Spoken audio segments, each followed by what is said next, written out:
প্রিয় নবীজি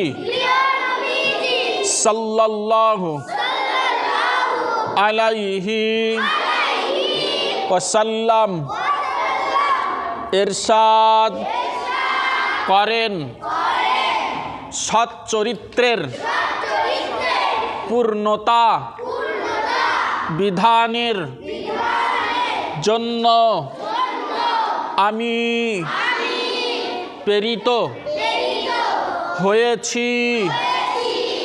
মিশকাত শরীফ।